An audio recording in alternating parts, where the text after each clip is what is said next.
The annual Williams family 4th of July barbecue was in full swing when my brother David decided to make me the afternoon's entertainment. The backyard at Mom and Dad's suburban house was packed with 30 relatives, all gathered around picnic tables laden with potato salad and corn on the cob, cold beers sweating in the summer heat. "Sarah's been awfully quiet today," David announced to the crowd, his voice carrying that particular tone he'd perfected since childhood, the one that meant I was about to become the center of unwanted attention. "Must be planning her next big story about how important she is."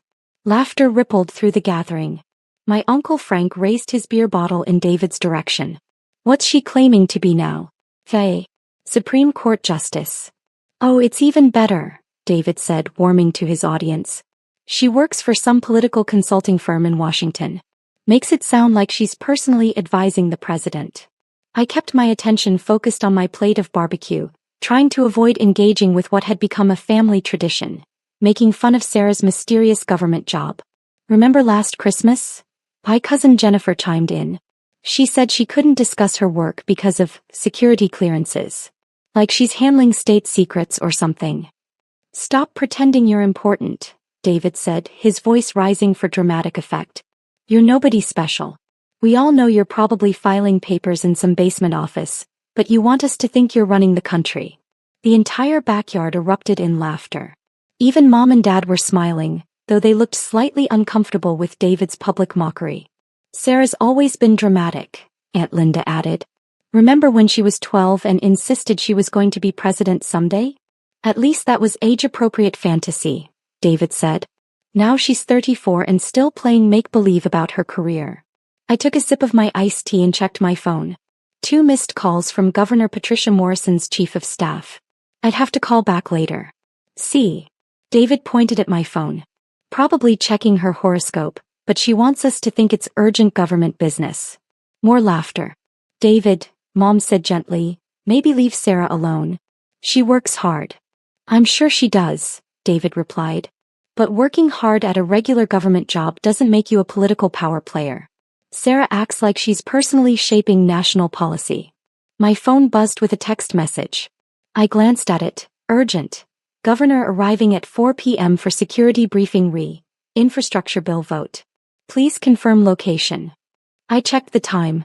3:52 p.m. I quickly typed back. Williams Family Barbecue, 1847 Maple Street, Springfield. "We'll be ready." "There she goes again," Jennifer said, watching me type. "Probably texting her imaginary contacts in the State Department. Or ordering takeout," Uncle Frank suggested, but making it look official. David was enjoying himself. "Sarah, why don't you tell everyone what you really do? Not the mysterious government consultant story, but your actual job description." I looked up from my phone. "I work on legislative strategy and policy implementation for the Morrison administration." "The Morrison administration?" David laughed. "You mean Governor Morrison? Sarah, that woman has dozens of policy advisors. You're not personally working with the governor." "Legislative strategy sounds made up," Jennifer added. "Like, what does that even mean in real life?" "It means I analyze proposed legislation, assess political feasibility, and develop implementation strategies for priority initiatives," I said calmly. David rolled his eyes. "See? She talks like she's briefing Congress, but she probably works in some cubicle farm reviewing paperwork." "With security clearances," Uncle Frank said mockingly. "Don't forget the top-secret security clearances." The laughter continued. I'd been enduring variations of this conversation at every family gathering for the past 8 years, ever since I'd taken a position with the state government that I couldn't fully explain without violating confidentiality agreements. My phone buzzed again. This time it was a call from Governor Morrison herself. "Sarah," Mom said, noticing the incoming call, "maybe take that inside? We're trying to have a family gathering." "Actually," I said, standing up, "this might be relevant to everyone here." I answered the call and put it on speaker. "Hello, Governor Morrison." The backyard went completely silent. 30 people holding plates of barbecue, all staring at my phone. "Sarah." Governor Morrison's voice filled the summer air with unmistakable authority and warmth. "I hope I'm not interrupting your holiday celebration." "Not at all, Governor. What can I do for you?" "We have a situation with the infrastructure bill. The federal delegation is requesting an emergency briefing on the state's position before tomorrow's Senate vote. I know it's a holiday, but... Of course, I said. What do you need? Full briefing on implementation timeline, budget allocation and political feasibility. The usual comprehensive analysis you provide before major votes. David's beer bottle was frozen halfway to his mouth. I can have the briefing materials ready within an hour, I said. Perfect. I'm actually en route to your location now. My detail should arrive in about 3 minutes. Is there somewhere private we can work? Every single person at the barbecue was staring at me with expressions ranging from confusion to shock. The study upstairs should work fine, I said. Excellent. And Sarah? Bring the polling data on rural infrastructure priorities. The senators specifically requested your analysis on small-town economic impact. I have everything we need. Outstanding. See you shortly. I ended the call and looked around the backyard. 30 family members sat in absolute silence, processing what they'd just heard. The governor is coming here? Mom said weakly. In about 3 minutes, according to her detail. Her detail. Dad repeated. Security detail. The governor doesn't travel without protection. David was still holding his beer bottle in midair. Sarah, what exactly is your job? Senior Policy Advisor for Legislative Strategy, I said. I've been Governor Morrison's lead policy analyst for major legislation since she took office. Lead policy analyst? Jennifer's voice came out as a whisper. I develop the strategic framework for the governor's legislative priorities, analyze political feasibility, and coordinate implementation across state agencies. Uncle Frank set down his beer. You work directly with the governor? Daily briefings, policy development sessions, strategic planning meetings, plus crisis management when federal legislation impacts state operations. The sound of vehicles approaching interrupted our conversation. Through the front windows we could see black SUVs pulling up to the house, 3 of them with official government license plates. Oh my God, Aunt Linda said, rushing to the window. There are actual government cars outside. The vehicles arranged themselves in a professional formation around our driveway and street. Men and women in dark suits emerged from the first and third vehicles, immediately establishing a security perimeter around the property. Sarah, Mom said, her voice barely audible, what should we do? Just stay in the backyard, I said. The security team will handle everything. The front door opened. I'd given them the entry code earlier, and Governor Patricia Morrison walked into our house as if she belonged there. She was immediately recognizable from television and newspapers, but seeing her in person in Mom's living room was surreal for everyone except me. Sarah, the governor called out. Ready for that briefing? I walked through the house to meet her, aware that 30 family members were following at a respectful distance, all trying to process what was happening. Governor Morrison, I said, extending my hand, thank you for coming here. I know holiday logistics are complicated. Nonsense, she said, shaking my hand warmly. Crisis management doesn't observe holidays. Besides, I wanted to meet your family. You've spoken about them often. She turned to address the crowd of relatives who had gathered in the doorway between the living room and kitchen. You must be Sarah's parents, she said, approaching Mom and Dad with practiced political grace. Robert and Linda Williams. Sarah talks about you constantly. Governor Morrison, Dad said, clearly overwhelmed. It's an honor to have you in our home. The honor is mine. Sarah is one of the most brilliant policy minds I've ever worked with. You should be incredibly proud. Mom was staring at the governor like she might be hallucinating. Sarah works directly with you? Sarah is my legislative strategy team for major initiatives, Governor Morrison said. When the federal government proposes legislation that affects our state, Sarah provides the analysis that determines our official position. Her work influences millions of dollars in federal funding and affects every citizen in our state. David finally set down his beer bottle. Governor, when you say Sarah influences federal legislation, I mean that Sarah's policy analysis and strategic recommendations directly shape how our state responds to federal initiatives. The infrastructure bill we're discussing today?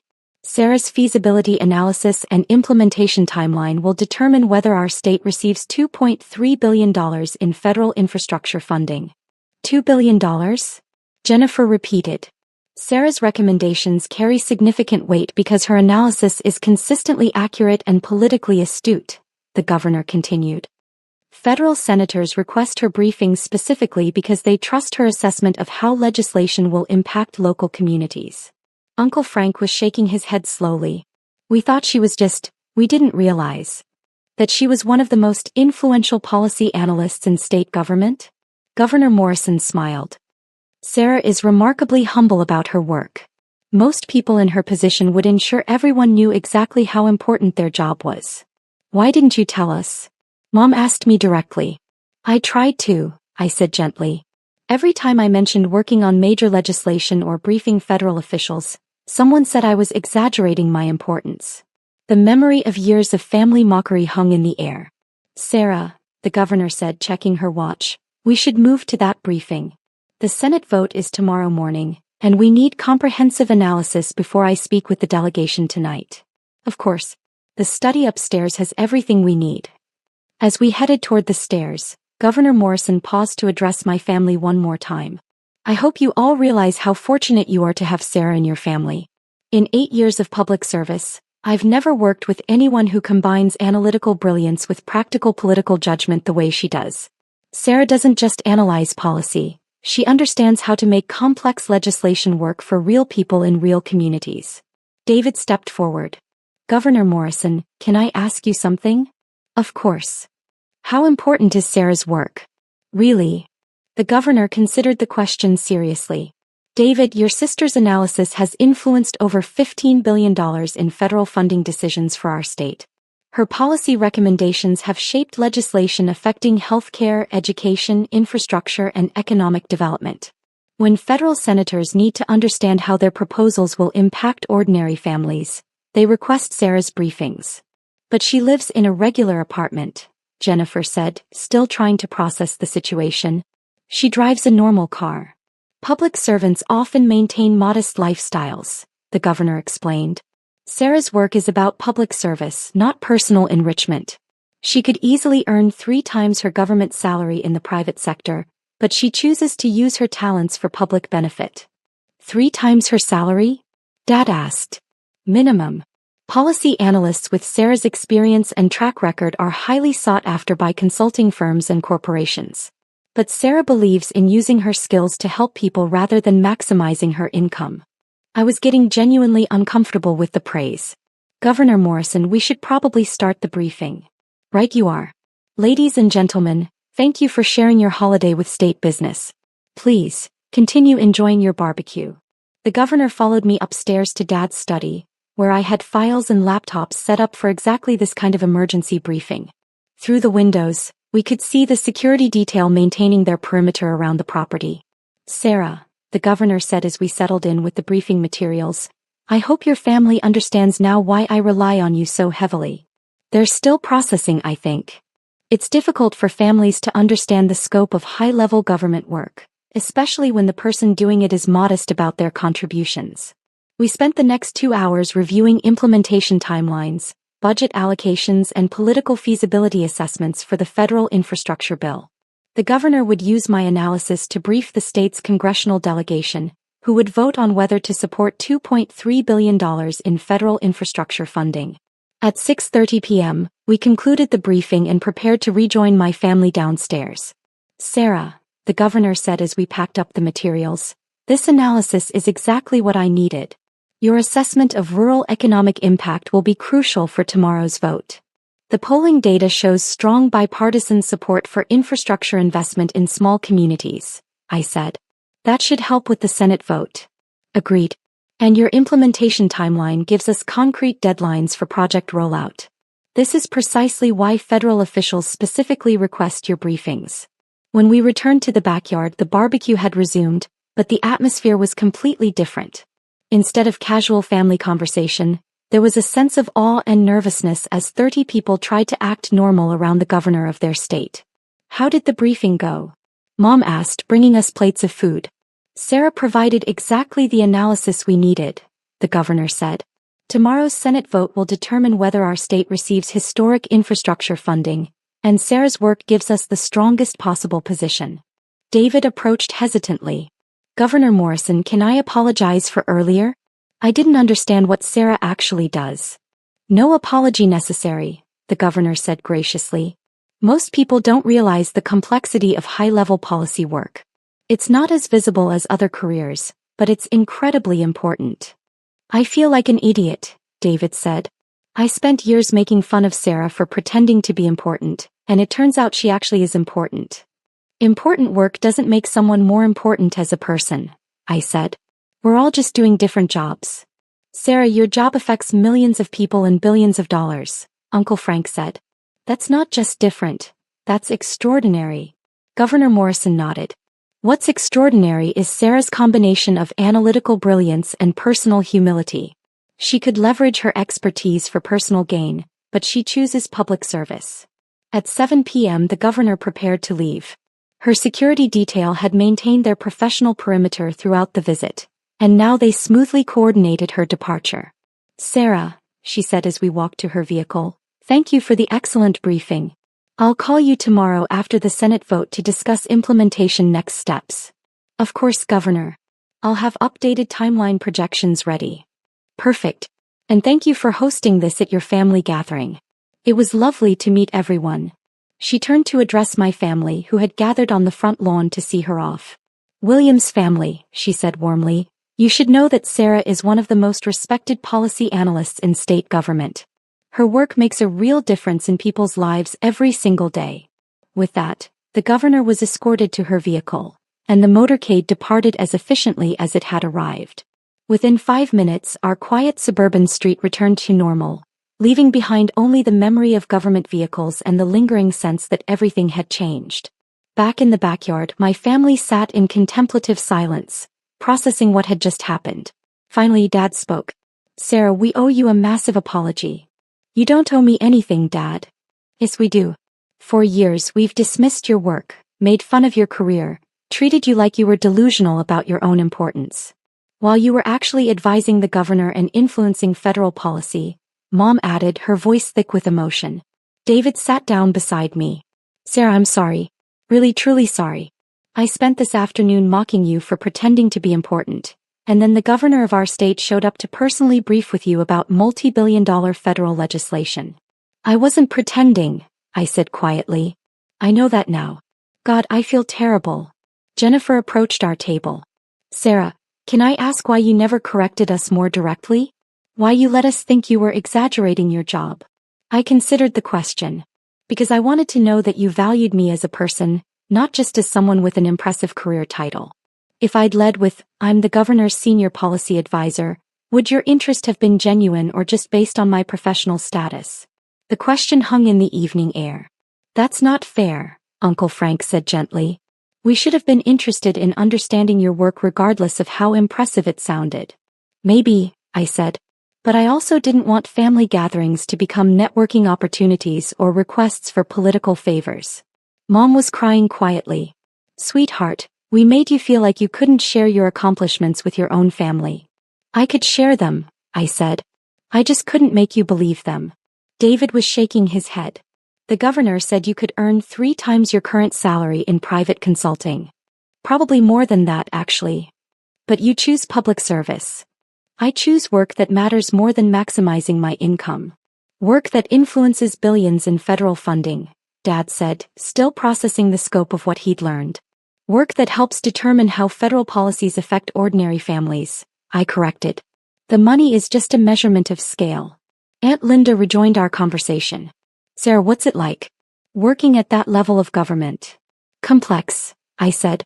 Every decision has consequences for millions of people. Every analysis has to account for political realities, economic impacts, and practical implementation challenges. And stressful? Mom asked. Sometimes. But also incredibly fulfilling. When we get policy right, it improves people's lives in measurable ways. Like the infrastructure bill? Jennifer asked. If it passes, it will fund road repairs, bridge upgrades, broadband expansion, and water system improvements in dozens of communities across the state. Real projects that affect real people. And your analysis helps determine whether it passes? My analysis helps state officials understand the bill's implications and advocate effectively for our state's interests. David raised his beer bottle. To Sarah, who's been changing the world while we thought she was filing paperwork. Everyone raised their drinks, beer, iced tea, soda. To family members who surprise us with their extraordinary accomplishments, Mom added. To understanding each other better than we did this morning, I said. As the evening continued, the conversation shifted to genuine curiosity about policy work, government operations, and the intersection of federal and state politics. My family asked thoughtful questions about my career path, my daily responsibilities, and the challenges of high-level government work. Sarah, Dad said as we cleaned up the barbecue, I'm proud of you. Not just because you're successful but because you're using your success to serve others. Thank you, Dad. That means a lot. I'm also sorry it took the governor personally showing up to make us realize what you actually do for a living. Sometimes seeing is believing, I said. From now on, David said, we'll try to do better at listening and understanding instead of assuming and dismissing. I'd appreciate that. And Sarah, Mom said, hugging me as we finished putting away chairs. Next time you mention working on important legislation, we'll believe you. Even if it sounds too impressive to be true? Especially then. 3 months later, the infrastructure bill passed the Senate by a narrow margin, securing $2.3 billion in federal funding for our state. Governor Morrison credited my policy analysis as instrumental in building the coalition that made the vote possible. At our next family gathering, Labor Day weekend, David introduced me to his friends as my sister, Sarah, who's senior policy advisor to the governor. That sounds made up, one of his friends joked. Trust me, David said, grinning at me, it's not. And for the first time in 8 years, my family understood exactly what that meant.